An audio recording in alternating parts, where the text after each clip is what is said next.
2G ஊழல் வழக்கில் தன் மீதான குற்றச்சாட்டுகளை ரத்து செய்து வழக்கிலிருந்து தன்னை விடுவிக்க வேண்டுமென உச்சநீதிமன்றத்தில் திமுக எம்பி கனிமொழி மனு தாக்கல் செய்துள்ளார்.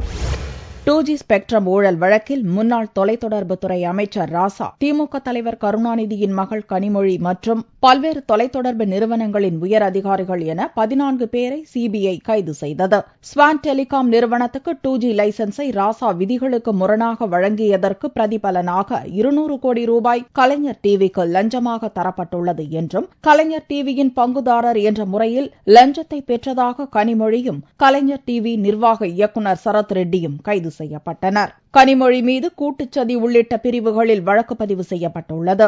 இந்நிலையில் உச்சநீதிமன்றத்தில் புதிய மனு ஒன்றை கனிமொழி தாக்கல் செய்துள்ளார். தன் மீது சுமத்தப்பட்ட லஞ்சம் மற்றும் கூட்டுச்சதி போன்ற குற்றச்சாட்டுகள் நிரூபிக்கப்படவில்லை என்றும், எனவே தன் மீதான குற்றச்சாட்டுகளை ரத்து செய்து தன்னை வழக்கிலிருந்து விடுவிக்க வேண்டும் எனவும் அம்மனுவில் கனிமொழி வலியுறுத்தியுள்ளார். கலைஞர் டிவிக்கு 200 கோடி ரூபாயை கடனாக பெற்றதில் தனக்கு தொடர்பில்லை என்றும், தான் இந்த வழக்கில் வேண்டுமென்றே சிக்க வைக்கப்பட்டுள்ளதாகவும் கனிமொழி தனது மனுவில் கூறியுள்ளார். 2G ஊழல் தொடர்பாக 2011ஆம் ஆண்டு மே மாதத்தில் கைது செய்யப்பட்ட திமுக எம்பி கனிமொழி 6 மாதத்துக்கும் மேலாக டெல்லி திகார் சிறையில் இருந்தார் என்பது குறிப்பிடத்தக்கது.